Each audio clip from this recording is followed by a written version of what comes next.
Open the folder, detective.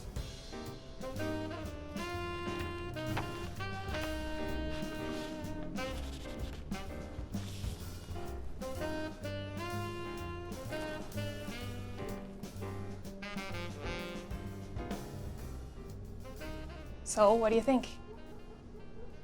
Just give me a minute, darling.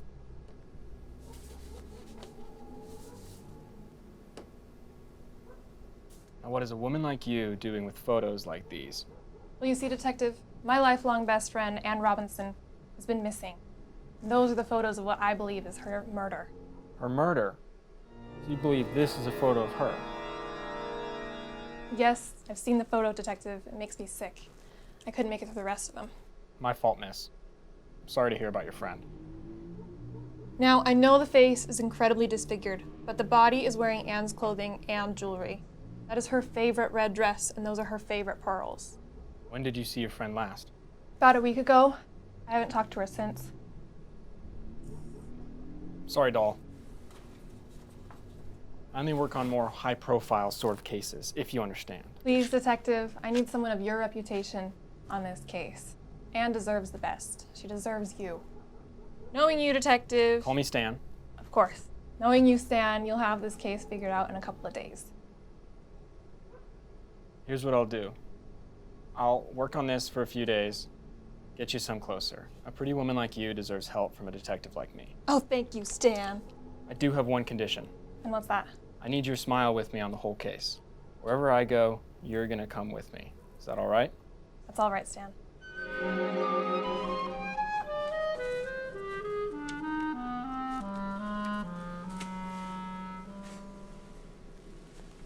May I have a cigarette, Stan? It's been a while since I've had a smoke.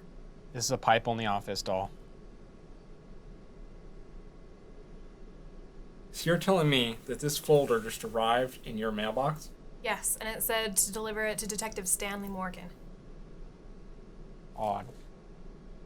But it is a good choice. I am the best. It says here that she was last seen by her parents getting into a car. No indication of where she's going. She could have been heading to her fiance's house. His name is Paul Turner. She spends all of her time with him. How's their relationship? It's fine, you know, them being engaged and all. Paul does get pretty angry from time to time.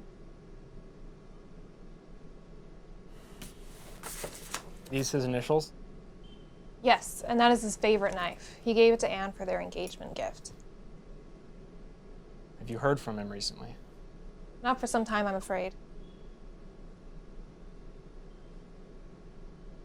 One last question, doll. Does Paul like to partake in the lovely world of whiskey from time to time? Oh yes, more than from time to time. He can be quite the drunk. Last time I talked with Anne, she said he had been spending every night of the week at Giorgio's. Is that something important? Well, honey, looks like this will be a quick case. Love can get ugly. Let's go pay old Polly boy a visit.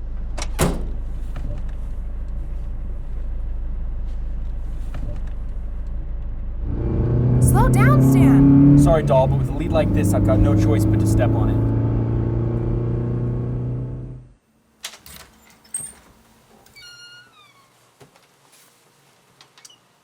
This place has looked better.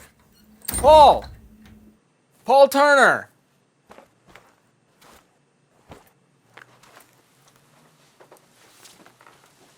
What are you doing in my house?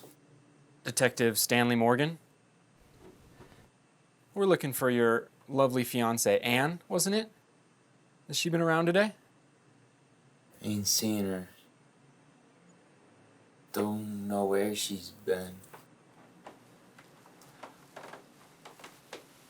Go take a seat, Polly boy.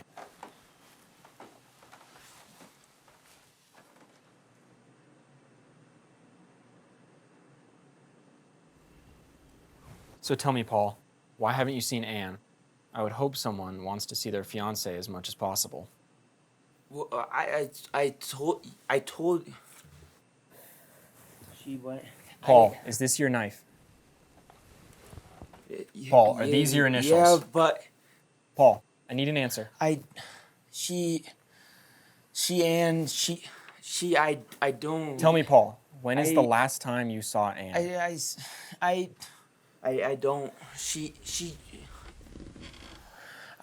don't. I don't know. Cynthia, try and calm him down as much as you can. She's banged. I'm gonna go take a peek around. I don't.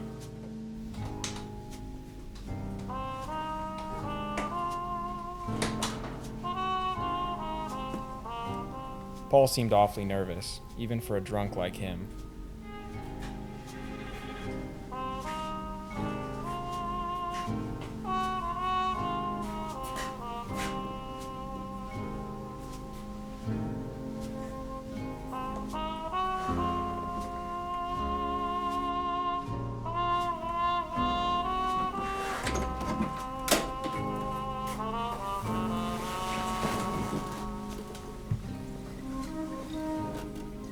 Bottle of whiskey, half empty.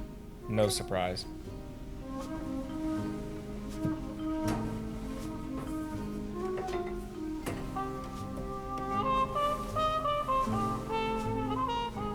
The gloves were damp, clearly wet not very long ago.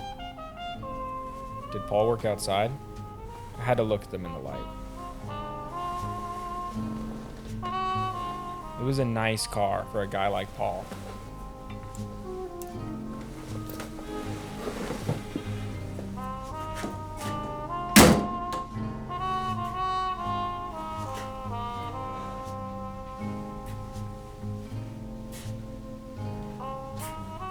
Paulie runs a tight ship when it comes to his car.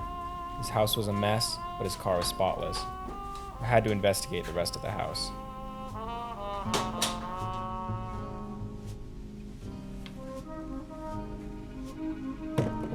His office was even more messy than the rest of his place.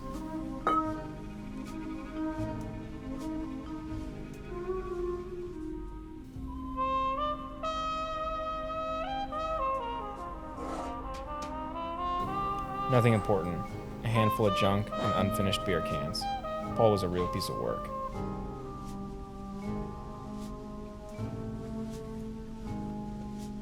The desk was oddly clean, the complete opposite of the rest of the room.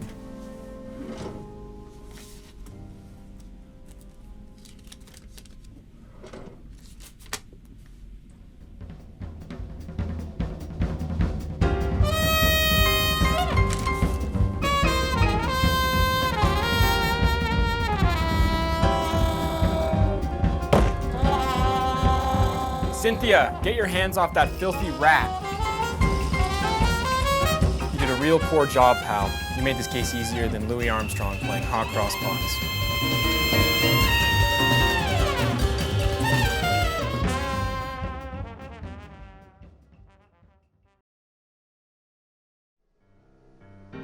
You're quite the detective. Oh, I know, doll. You must tell me how you did it so quickly. It all was really so simple. In Paul's car, I found a half-drunken bottle of whiskey and a pair of gloves. The gloves, you see, were wet with blood. Then, when I ventured into Paul's office, I found the letter.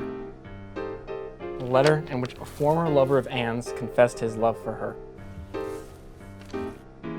Unfortunately for Paul, it seems that Anne has fallen back in love with her old boyfriend. Jim Kennedy? Her high school sweetheart. Bingo. Now this is all without even mentioning the knife. The knife found on the body with Paul's initials, and you told me it was Paul's favorite knife.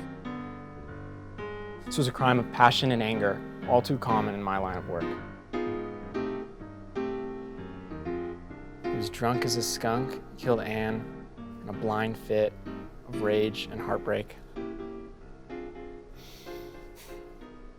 was all too easy. Nothing new for Detective Stanley Morgan. Be a doll and get that for me, Cynthia. Hello, Detective Stanley Morgan's office. There was a murder? Jim's sister. Yes, I'll let him know. Thank you. Cynthia, I You got the wrong guy. And now an innocent man is in jail and someone else is dead. I hope you feel some remorse, you narcissistic scoundrel.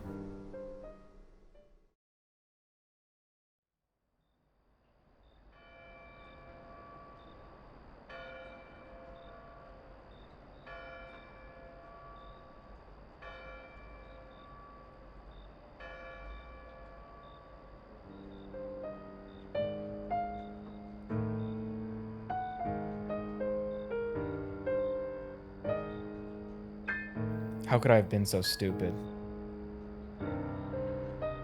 Where could I have gone wrong? Clearly I was too quick to judge Paul.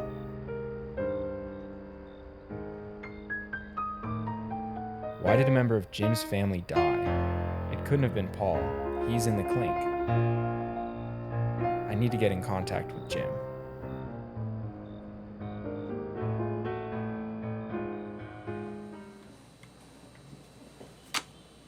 Hey Jane, have you heard? It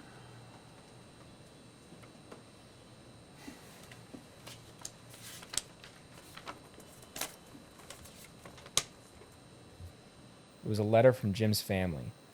They had not seen Jim since he left for his trip, and he was supposed to be back a few days ago. Jim said he was visiting Anne to collect money that she owed him from their time together. They heard about Anne's murder, so they sent a family member down to go make sure Jim was doing all right. Why hasn't Jim been back yet?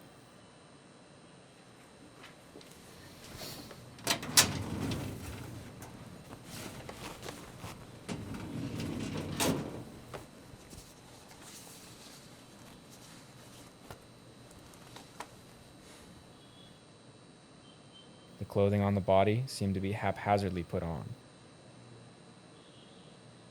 As well, the dress seemed to be remarkably clean.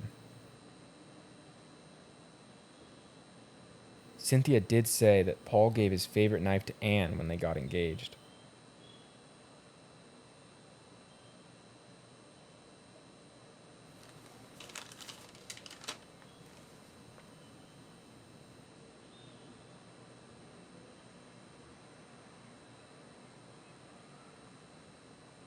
A phone number? What was this doing on Jim's letter to Anne?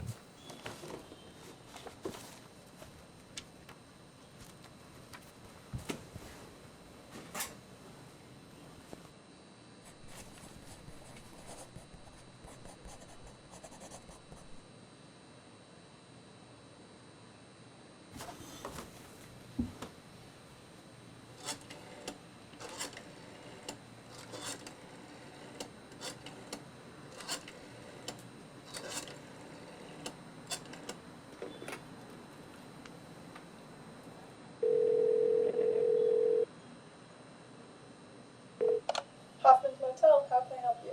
Hello, doll. This is Detective Stanley Morgan. Well, hello, Detective Morgan. I'm a big fan of yours. How may I assist you? Just looking into a little case of mine. I'm looking for a Jim Kennedy. Can you check the manifest? Normally I wouldn't just read off our customers' names, but I can do a favor for the renowned Detective Morgan. You are a sweetheart. Thank you. Just hold for a minute while I go look.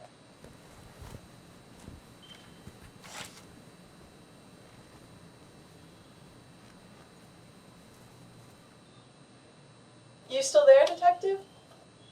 Yes, ma'am. I did not see any Jim Kennedy in the last few months. Could you quickly check for an Anne Robinson? Of course.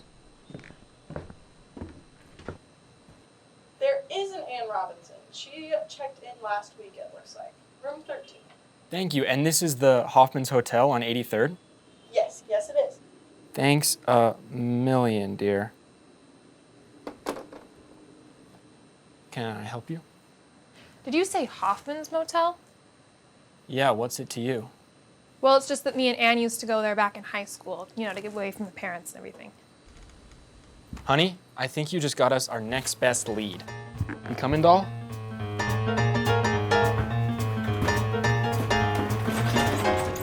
It's locked. We'll kick it in. You kick it in. Fine.